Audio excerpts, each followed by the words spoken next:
वायनाड में विनाशकारी भूस्खलन से उत्पन्न हालात को देखते हुए केंद्र ने केरल को पूर्ण सहयोग का आश्वासन दिया। मृतकों की संख्या 240 हुई।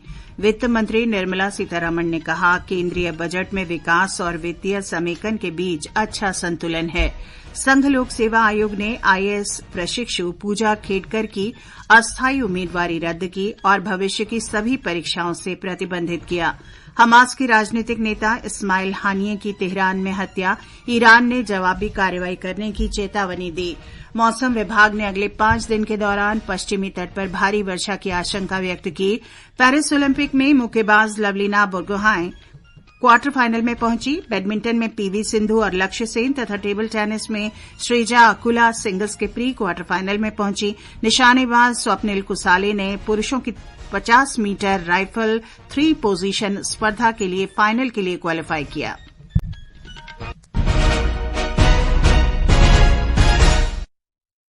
समाचार संध्या के साथ मैं चंद्रिका जोशी।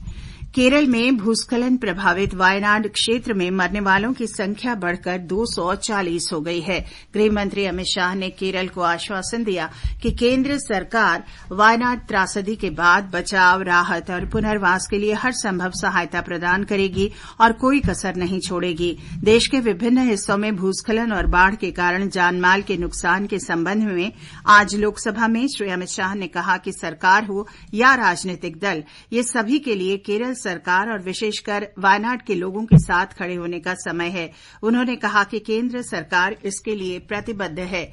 गृह मंत्री ने कहा कि 2014 से पहले आपदा के समय केवल एक ही तरीका बचाव और पुनर्वास कार्य का था।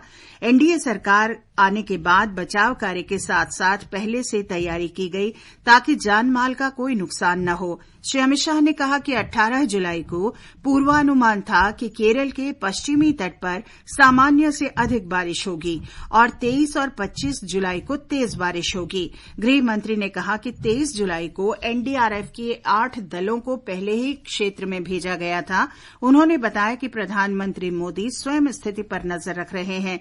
इससे पहले चर्चा में गृह राज्य मंत्री नित्यानंद राय ने कहा कि केंद्र ने बाढ़ और भूस्खलन सहित उच्च जोखिम वाली आपदाओं के प्रबंधन के लिए 33 सलाह जारी की हैं। उन्होंने बताया कि राज्य सरकारें दिशा निर्देशों के अनुसार तैयारी कर सकती हैं। कांग्रेस के केसी वेणुगोपाल ने कहा कि केंद्र सरकार को आपदा संबंधी त्रासदी में राज्यों की मदद करनी चाहिए। इस बीच क्षेत्र में बचाव और राहत कार्य युद्ध स्तर पर जारी है। एक रिपोर्ट।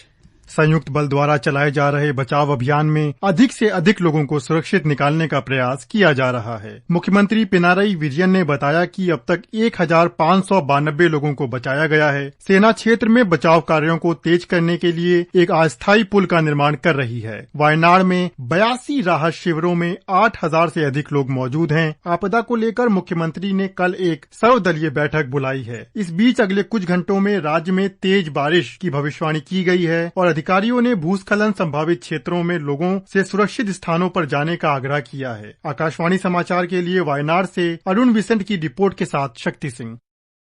आकाशवाणी का समाचार सेवा प्रभाग आज अपने साप्ताहिक कार्यक्रम चर्चा का विषय है में बढ़ते तापमान और भूस्खलन जैसी पर्यावरणीय चुनौतियां, कारण और समाधान विषय पर परिचर्चा प्रसारित करेगा।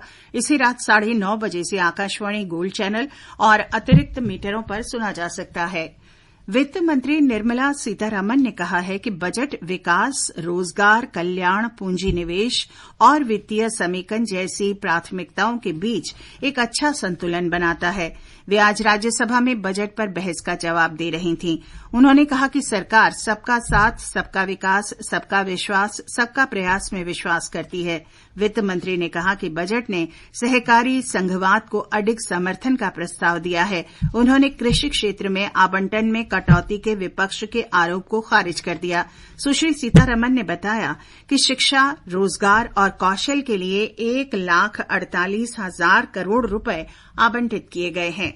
24-25 budget for education, employment and skilling is 1.48 lakh crores and it is 28,000 crores more than the last year, whereas again 2013-14 it was only 85,000 crores. ये समाचार आकाशवाणी से प्रसारित किए जा रहे हैं।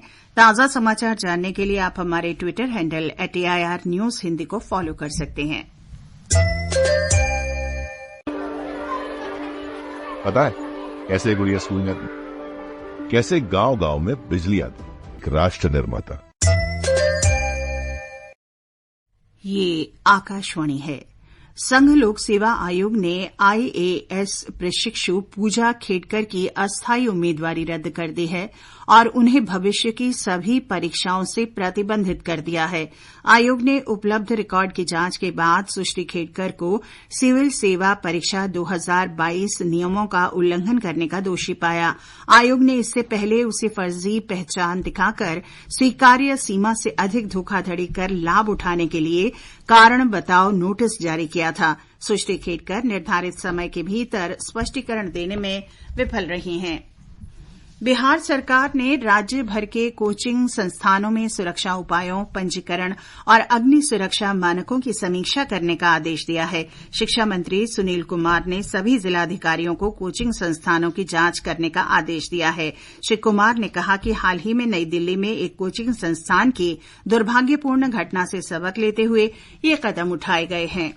तो हमने विभाग को अपने कहा है कि सभी district magistrate, superintendent of police और फायर ब्रिगेड के पदाधिकारी उनको पत्र दे दिया गया है। इसमें भी सुरक्षा के दृष्टिकोण से सभी कोचिंग इंस्टीट्यूट का जांच किया जाए, जो यहाँ पर फायर सेफ्टी के मेजर्स है कि नहीं, या अन्य जो मूलभूत सुविधाएं होनी चाहिए कोचिंग इंस्टीट्यूट में जहाँ बच्चे पढ़ते हैं, बच्चियां पढ़ते हैं।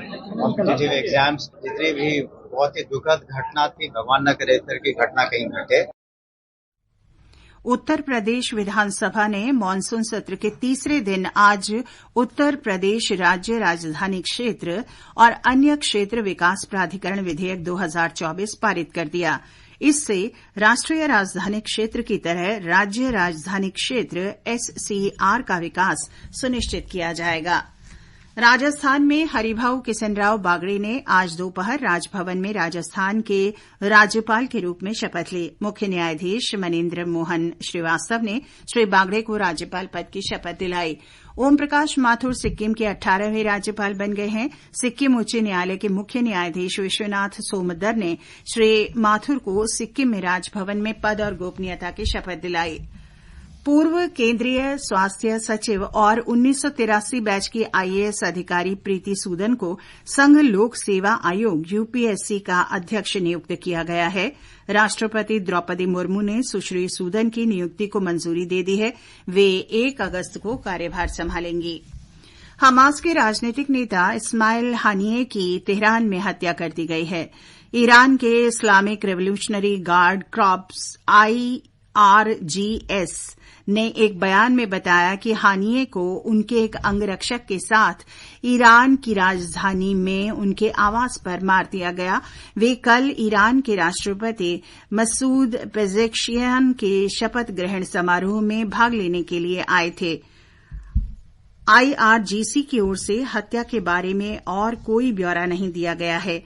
इस्माइल हानिये हमास की ओर से कई शांति वार्ताओं में सक्रिय रहे थे।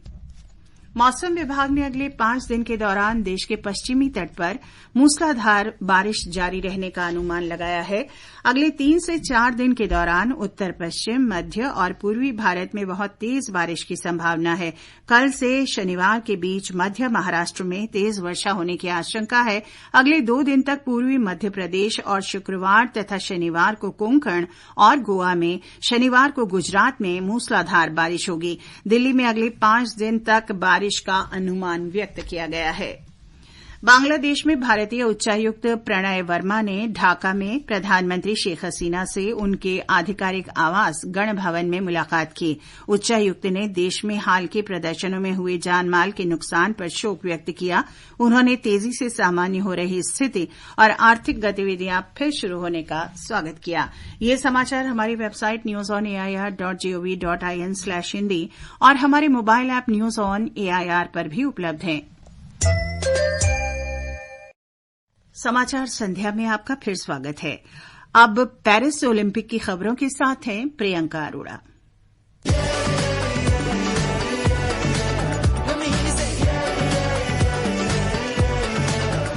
खेलों के महाकुंभ में मुक्केबाजी में महिलाओं के 75 किलोग्राम भार वर्ग में लवलीना बोरगोहाइन ने शानदार प्रदर्शन करते हुए क्वार्टर फाइनल में जगह बना ली है। लवलीना ने नॉर्वे की सुनीवा हॉफस्टेड को 5-0 से पराजित किया। उधर बैडमिंटन कोर्ट में भारत के लिए दिन आज अच्छा रहा। पीवी सिंधु और लक्ष्य सेन अपने अपने मैच जीतकर सिंगल्स के प्री क्वार्टर फाइनल में पहुंच गए हैं। टेबल टेनिस में भी श्रीजा अकुला ने महिलाओं के सिंगल्स के प्री क्वार्टर फाइनल में जगह बना ली है। अकुला ओलंपिक में टेबल टेनिस के प्री क्वार्टर में पहुंचने वाली दूसरी भारतीय खिलाड़ी बन गई हैं। इससे पहले मणिका बत्रा ने कुछ दिन पहले ये उपलब्धि हासिल की थी। श्रीजा ने कहा कि उन्होंने पूरे आत्मविश्वास के साथ मैच खेला। प्रेशर तो थोड़ा था पर एक्साइटमेंट भी था। तो मैच में जाने के बाद मुझे कुछ लगा नहीं, क्योंकि वही गेम है, वही वो ओपोनेंट्स को मैं पहले खेल चुकी हूँ WTT टूर्नामेंट्स में। तो बस एटमॉस्फेयर थोड़ा अलग था पर गेम सब कुछ सेम था। तो मैं बस यही सोची कि अपना बेस्ट दूं। निशानेबाजी में स्वप्निल कुसाले पुरुषों के 50 मीटर 3 पोजीशन स्पर्धा के फाइनल में पहुंच गए हैं। क्वालिफाइंग मुकाबले में वे 7वें स्थान पर रहे, जबकि ऐश्वर्य प्रताप सिंह तोमर 11वें स्थान पर रहकर फाइनल में पहुंचने में असफल रहे। महिलाओं की ट्रैप स्पर्धा में राजेश्वरी कुमारी और श्रेयसी सिंह फाइनल के लिए जगह बनाने में नाकाम रही। तीरंदाजी में दीपिका कुमारी महिलाओं की व्यक्तिगत स्पर्धा में प्री क्वार्टर फाइनल में पहुंच गई हैं। कल से एथलेटिक्स के मुकाबले भी शुरू हो रहे हैं। उम्मीद है कि भारत अपनी झोली में और पदक बटोरेगा।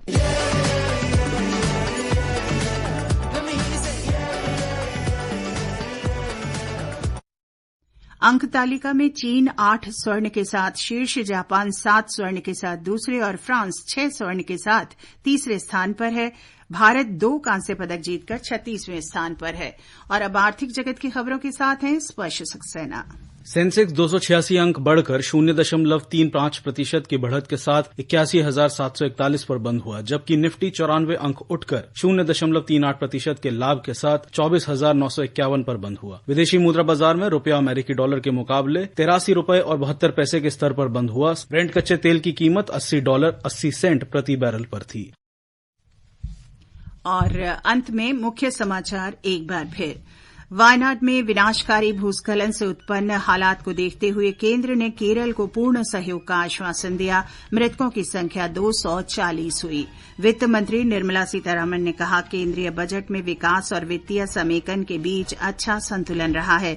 संघ लोक सेवा आयोग ने IAS प्रशिक्षु पूजा खेडकर की अस्थायी उम्मीदवारी रद्द की और भविष्य की सभी परीक्षाओं से प्रतिबंधित किया। हमास के राजनीतिक नेता इस्माइल हानिये की तेहरान में हत्या। ईरान ने जवाबी कार्रवाई करने की चेतावनी दी। मौसम विभाग ने अगले 5 दिन के दौरान पश्चिमी तट पर भारी वर्षा की आशंका व्यक्त की।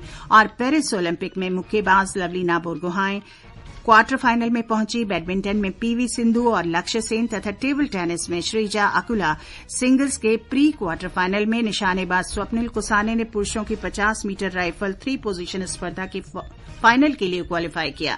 इसके साथ ही समाचार संध्या का ये अंक समाप्त हुआ। नमस्कार।